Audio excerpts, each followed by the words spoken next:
तो गाइस अगर मैं आप सबसे पूछूं कि इस साल रॉयल रंबल के कौन कौन से विनर्स थे तो भाई सबको पता होगा कि इस साल कोडी रोड्स और बेली रॉयल रंबल मैच को जीते हैं। लेकिन भाई हमें तो याद है, लेकिन शायद डब्ल्यूडब्ल्यूई ये चीज़ भूल गई है कि भाई बेली इस साल की रॉयल रंबल मैच को जीती है, क्योंकि भाई जो रेसलमेनिया की प्रमोशन पोस्टर चल रहे हैं भाई उसके ऊपर बेली कहीं भी नज़र नहीं आ रही। आप एक पोस्टर यहाँ पर देख सकते हैं जहाँ भाई जो भी सुपरस्टार्स है वो आप देख सकते हैं कौन कौन से हैं। और भाई एक नाम जो कि मुझे भाई बहुत ज़्यादा मसला है, और मैं यहाँ बियांका बेलेयर की बात कर रहा हूँ। भाई बियांका बेलेयर को क्यों रेसलमेनिया के पोस्टर के ऊपर अभी रखा गया है? ना तो कोई उनका बहुत बड़ा कोई मैच अभी तक अनाउंस है, इवन कि अभी तो उनकी कोई स्टोरी लाइन भी रेसलमेनिया के लिए डब्ल्यूडब्ल्यूई ने स्टार्ट नहीं की। और दूसरी तरफ बेली है जो कि रॉयल रंबल मैच को जीती है, और भाई सिर्फ रॉयल रंबल मैच ही नहीं जीती बल्कि फैंस के अंदर भी इस वक्त वो काफ़ी ज़्यादा फेवरेट है। तो भाई ऐसे में बियांका बेलेयर को क्यों लगाया है पोस्टर के ऊपर मुझे समझ नहीं आ रही। भाई मैंने आपको कुछ दिनों पहले भी बताया था कि बियांका बेलेयर को सेम शार्लेट फ्लेयर वाला ट्रीटमेंट डब्ल्यूडब्ल्यूई दे रही है कि भाई कहीं पर भी बियांका बेलेयर को जो है वो डाल देते हैं, हमेशा टाइटल के इर्द गिर्द रखते हैं, हमेशा बड़े मैचेस के इर्द गिर्द जो है वो रखते हैं,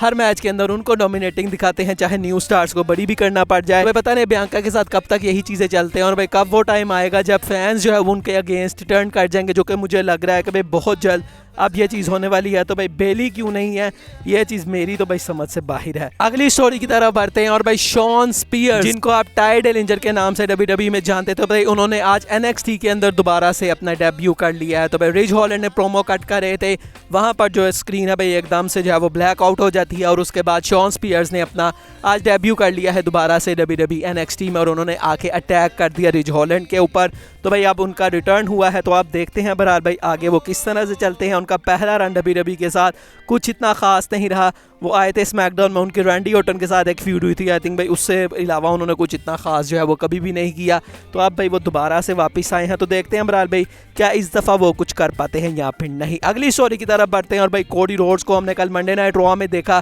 भाई कितने ज़्यादा वो यहाँ पर भाई जोश में आए हुए थे कि भाई अभी शायद रोमन अगर उनके सामने आ जाए तो भाई वो चाहे अभी ही मैच उनसे लड़ना लग जाए और शायद अभी ही उनको हरा भी दें। तो भाई ये जो स्मैकडाउन का एपिसोड होने वाला है ये बहुत ज़्यादा बड़ा होने वाला है, क्योंकि द रॉक तो आने ही वाले हैं इस स्मैकडाउन के एपिसोड में, और ना सिर्फ इस स्मैकडाउन में बल्कि आने वाली मजीद 2 स्मैकडाउन के अंदर भी द रॉक आने वाले हैं। मतलब कंसेक्यूटिवली भाई 3 स्मैकडाउन के शोज में द रॉक आने वाले हैं, और भाई इस फ्राइडे नाइट स्मैकडाउन के एपिसोड में ये चीज़ ऑफिशियल है कि कोडी रोड्स भी आने वाले हैं। अब भाई क्या उनकी कोई कन्फ्रंटेशन होगी, या ये भी हो सकता है भाई बाद में कोडी रोड जो है वो भाई शो खत्म होने के बाद कोई डार्क मैच के लिए आए। लेकिन भाई लग ऐसा रहा है कि भाई कोडी रोड शायद भाई उनके सेगमेंट में ही आएंगे, क्योंकि जिस तरह से कोडी रोड ने एग्रेशन दिखाया मंडे नाइट रॉ पे, तो अब भाई अगर द रॉक और रोमन आ रहे हैं तो वहाँ पर कोडी का आना बहुत ज़्यादा सेंस बनाएगा। तो मुझे ऐसा लगता है कि स्मैकडाउन का शो बहुत बढ़िया होने वाला है, और इससे रिलेटेड एक और भी चीज़ है उसको हम बाद में बात करते हैं। फिलहाल दोस्तों बेकी लिंच के बारे में बात करते हैं, और भाई क्या बेकी लिंच का एक हील टर्न होने वाला है। तो भाई कल हमने मंडे नाइट रॉ के शो में देखा कि बेकी लिंच ने किस तरह से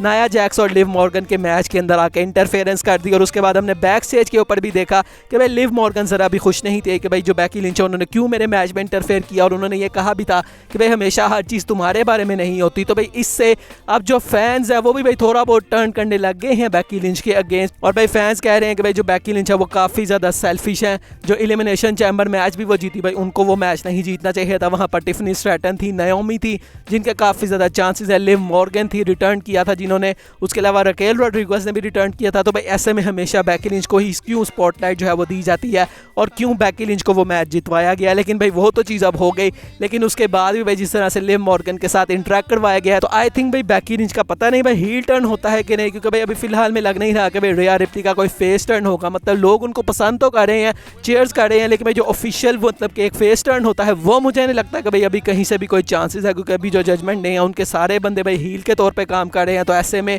रिया रिप्ली कैसे फेस बन जाएंगी, या उनको जजमेंट डे से अलग किया जाएगा, अभी उसकी भी कोई पॉसिबिलिटी नजर नहीं आ रही। तो भाई रिया रिप्ली के फेस टर्न की तो कोई पॉसिबिलिटी नजर नहीं आ रही। अब बेकी लिंच का हील टर्न होगा, या मुझे लगता है हील ना भी टर्न हो भाई फैंस उनके जरूर अगेंस्ट हो जाएंगे। तो देखते हैं बहरहाल भाई आगे जो बेकी लिंच की स्टोरी है वो किस तरह से चलती है। अगली स्टोरी की तरफ बढ़ते हैं, और भाई अब हम Cody Rhodes versus the rock के मैच के बारे में बात करते हैं। तो भाई कोडी रोड्स ने चैलेंज दे दिया है द रॉक को, और भाई इस वीक फ्राइडे नाइट स्मैकडाउन में द द रॉक आने वाले हैं, तो भाई क्या वहाँ पर आके वो इस चीज़ को एड्रेस करेंगे। तो भाई अकॉर्डिंग टू रिपोर्ट्स ऐसा बताया जा रहा है कि भाई the rock versus Cody Rhodes का मैच WWE प्लान ज़रूर कर रही है कि वो हमें बहुत जल्द देखने को मिले। और भाई इसकी डेट क्या होगी, इसका बहुत ज़्यादा तक जो हिंट है वो हमें हो सकता है भाई इस आने वाली फ्राइडे नाइट स्मैकडाउन में पता लग जाए। तो भाई सब यही रिपोर्ट्स कह रही हैं कि भाई ये जो फ्राइडे नाइट स्मैकडाउन का एपिसोड है ये बहुत ज़्यादा इंपॉर्टेंट है, और the rock versus Cody Rhodes की क्या पूरी स्टोरी लाइन होने वाली है, क्या आगे डायरेक्शन होने वाली है, उसकी भाई हमें बहुत ज़्यादा जो चीज़ें हैं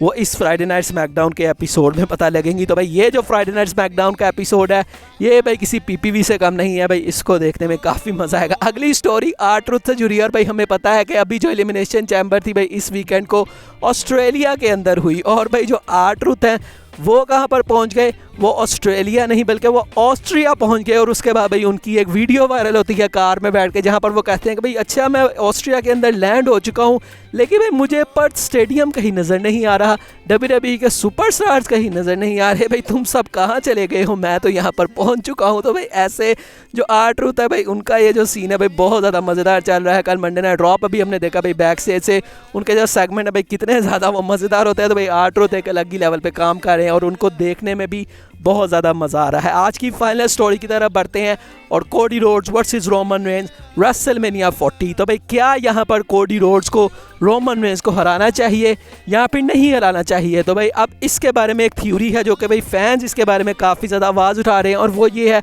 कि अल्टीमेटली भाई जो रोमन रेंज और द रॉक का मैच है वो WWE ज़रूर करवाना चाहती है। और भाई अगर वो मैच होता है तो वहाँ पर वो जो हेड ऑफ द टेबल वाली चीज़ है उसको ज़रूर इन्वॉल्व किया जाएगा। लेकिन अगर हम दूसरी साइड पे ऊपर देखें कि भाई कोडी रोड्स ने रोमन रेंज को कहा था कि भाई मैं तुमसे सिर्फ टाइटल नहीं लेना चाहता बल्कि मैं तुमसे तुम्हारा सब कुछ लेना चाहता हूँ, मतलब भाई वो head of the table, tribal chief, उन सब चीज़ों की बात कर रहे थे। तो भाई ऐसे में अगर कोडी रोड्स रोमन रेंज को हरा देते हैं रेसलमेनिया 40 में, तो भाई ये चीज़ पहले रोमन ने भी अपने किसी प्रोमो में कही थी कि भाई अगर ये टाइटल चली जाती है, पॉल हेमन ने कहा था, तो भाई फिर रोमन रेंज ट्राइबल चीफ भी नहीं रहेगा, हेड ऑफ द टेबल भी नहीं रहेगा। तो भाई ऐसे में अगर कोडी रोड्स रोमन रेंज को हरा देते हैं रेसलमेनिया 40 में, और भाई उसके बाद रोमन अगर हेड ऑफ द टेबल ही नहीं रहेगा, ट्राइबल चीफ भी नहीं रहेगा, उसके अलावा उसके पास टाइटल भी नहीं होगी, तो भाई ऐसे में फ्यूचर में अगर WWE Roman Reigns versus the rock का मैच करवाती भी है तो भाई उसके अंदर मैच तो वो अच्छा होगा, लेकिन उसकी स्टोरी लाइन में कोई भी सेंस तब नज़र नहीं आएगी, उसके अंदर कोई भी चीज़ टेक के ऊपर नहीं होगी, ना हेड ऑफ द टेबल, ना ट्राइबल चीफ,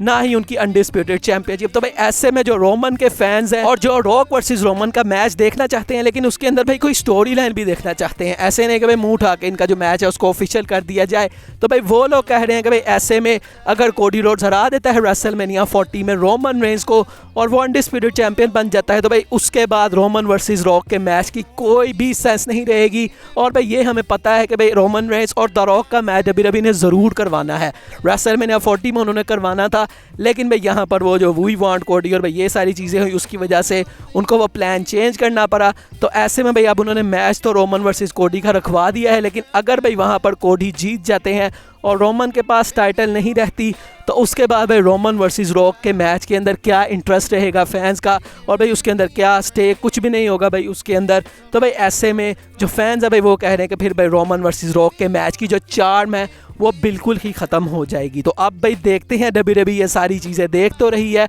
अब भाई क्या इसको देखते हुए वो अपने प्लान्स में कुछ चेंज कर देंगे, और क्या भाई इस दफ़ा भी कोडी रोड्स नहीं जीतेंगे और मे बी भाई रॉक मदद कर दे रोमन रेंज की, और उसके बाद रोमन रेंज के ऊपर वो चढ़ें कि भाई हाँ मैंने तुझे जो है वो जितवा दिया मैच, लेकिन भाई रोमन तो रोमन है, वो कहाँ कहेंगे कि हाँ भाई तुमने मेरी मदद की, वो तो कहेंगे कि मैंने खुद कोडी रोड्स को हराया। और इस तरह से शायद जो स्टोरी लाइन है वो Roman Reigns versus the rock की शुरू की जा सकती है। तो भाई कुछ भी हो सकता है, आने वाले टाइम में देखेंगे बहरहाल भाई कि क्या कोडी रोड्स अपनी स्टोरी को फिनिश कर पाते हैं या फिर नहीं। बाकी आज की वीडियो यही तक थी, अच्छी लगी हो तो लाइक कीजिएगा, चैनल को सब्सक्राइब कीजिएगा, मिलेंगे नेक्स्ट वीडियो में, तब तक के लिए अल्लाह हाफिज़।